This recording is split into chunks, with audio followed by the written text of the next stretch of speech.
Okay, so after our last discussion all about ano yung mga na-discuss natin, viscous flow in pipes, yung velocity distribution in pipes also, yung mga pipe friction formulas and the friction factor formulas by Colebrook.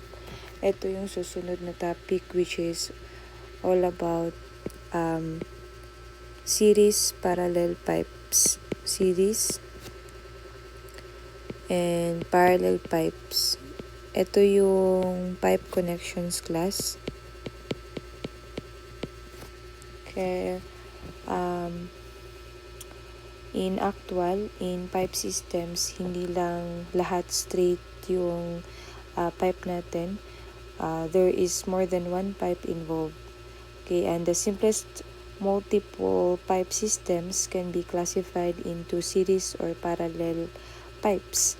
Okay, so parang familiar na tayo class sa concept ng series and parallel if naka-take na kayo ng EE.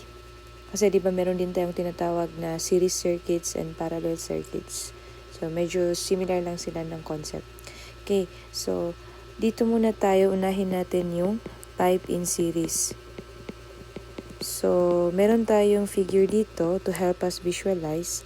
So meron tayong dalawa lang yung drawing ko na pipe. Pipe 1, itong color green, blue-green, and then pipe 2, itong color pink. So ang flow natin papunta dyan. So let's say this is point A, point B, this is pipe 1, and then pipe 2. So as you can see, pipe 1 and pipe 2 are in series kasi parang yung inlet ng isa is outlet ng isa. So in this one, you can see that. So ano yung meron pag pipe series pipe yung connection natin?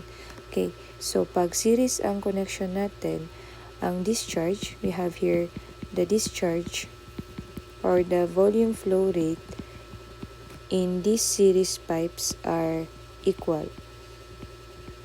Okay, so it means to say kung ang flow natin dyan is Q, pagpasok dito Q1 and then Q2, so since series sila, Q equals to Q1 equals to Q2.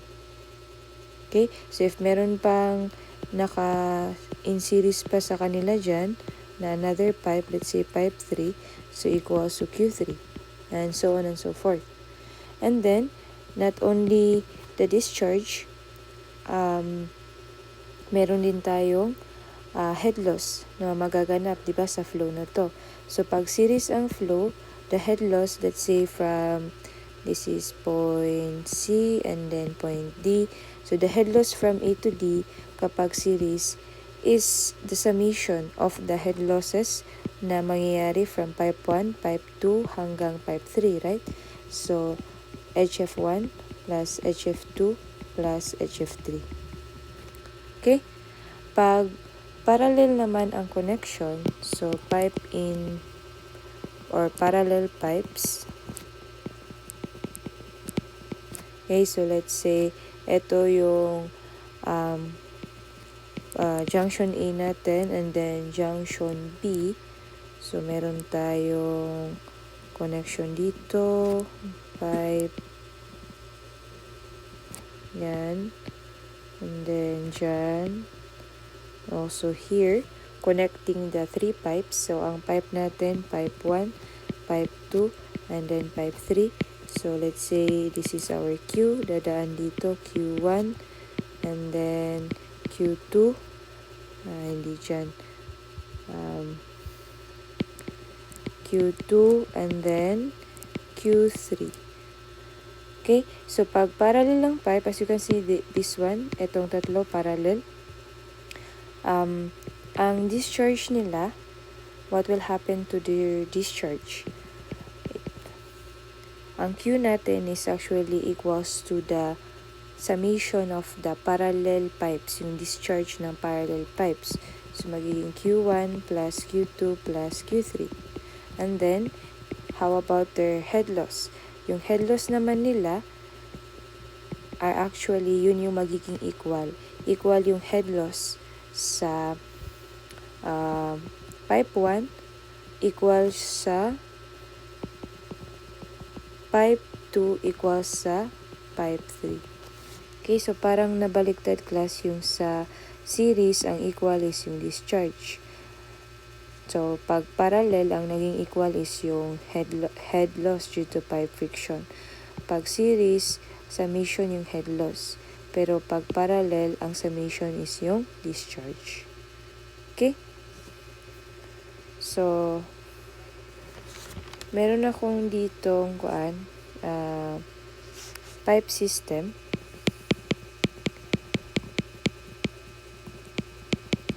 Drawing ko lang yung mga points. Eto, B, C, junction to, C, junction D, and then yan. Then pipe 1, pipe 2, pipe 3, pipe 4, pipe 5, and then pipe 6. Then yung Q dyan, pagpasok dito, Q1, Q2, Q3, Q4, Q5, and then Q6. Okay, so as you can see, it's a combination of series and parallel pipe connections. So identify natin kung sino ang in series and sino ang sino yung mga parallel. Okay, so first of all, obvious na obvious dito na si Q1 or yung pipe 1 is shorten na lang natin into yung 1, pipe 1 is parallel to pipe 6, right? Parallel, series. Series sa 6, right?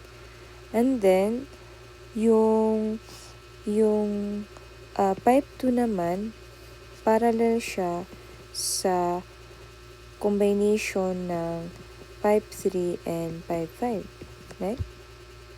And then, yung pipe 3 naman, parallel naman siya sa pipe 4. Okay? And then, kung mapapansin nyo, yung pipe 2, which is just equals to the same length sa summation ng pipe 3 and pipe 5, is in series sa pipe 1 and pipe 6. So, pwede natin itong isulat. Okay?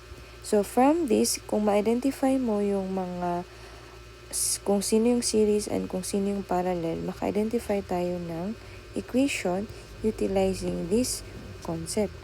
Okay? For example, gawa tayo ng first equation. Since si pipe 1 at saka pipe 6 is in series connection, so ang Q1 natin equals to Q6. Okay? By continuity equals to Q yan, yung Q dito. Ano pa? Since si pipe 1 is in series to pipe 2 equals, and in series to pipe 6, you can write Q1 equals to Q2 equals to Q6. Okay? In terms of head loss, yung head loss naman, since unahin muna natin yung parallel. Parallel naman, so ano magiging equation for parallel? Yung Q natin. Si 2 is parallel sa 3 and 5. So, ang discharge kay Q is actually equals to the discharge ni Q3 plus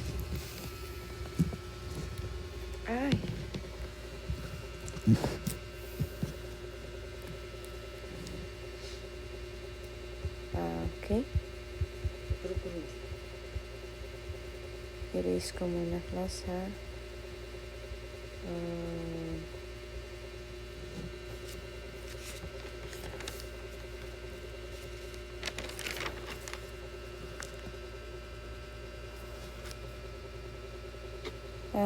Ano yun? Q1 equals to Q6. Tapos,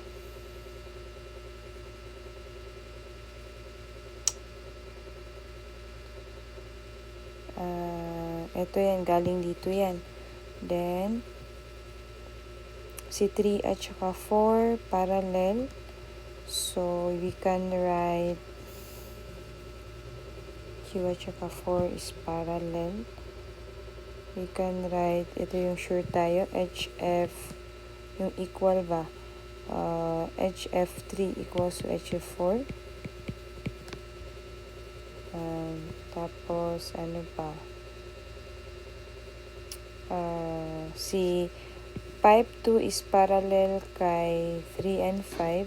So, yung HF2 natin is actually equals to the sum of HF3 plus HF5. Then, yung head loss.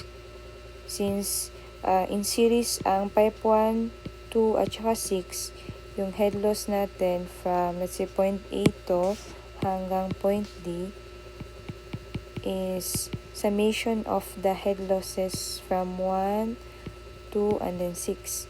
So, HF1 plus HF2 plus HF6.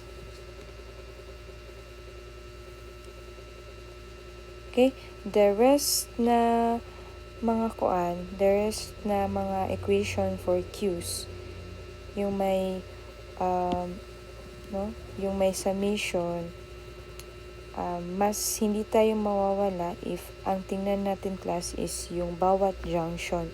So, meron tayong junction B dito, junction C, and junction D. So, looking at every junction, so mag-start tayo sa B ha. Ang gamitin na lang natin na concept is yung papasok equals to palabas. So, at junction B, papasok dito is Q1, and then lalabas is 2, 3, and then 4. So, doon tayo makakuha ng isang equation. Q2 plus Q3 plus Q4. Okay, at C naman. At C, papasok kay 3, 4, and then lalabas 5. So, Q3 plus Q4 equals to Q5. At junction D. At junction D, you have papasok na 5 and then 2. So, Q2 plus Q5 lalabas na Q6. Okay? So, 3 and 4. Okay. So, mas mainam na tumingin na lang tayo sa junctions, bawat junctions to find the equations for the other Q's na yung nag-involve ng summation of Q's. Kasi ang madali lang talagang gawa ng equation is yung series. Sure tayo na they are equal, Q1 equals to Q6. The rest, kaya nga in-erase ko yun kasi baka malito kayo, tumingin na lang kayo sa junction. So, Q1 equals to Q2 plus Q3 plus Q4, and then this one. So, with these equations, makakatulong sa atin to in the analysis of series and parallel pipe systems. Okay? So, I hope nagets natin yun. So, if may question kayo, just comment on the comment section. And then, meron pang isa class. So, meron din tayong i-discuss all about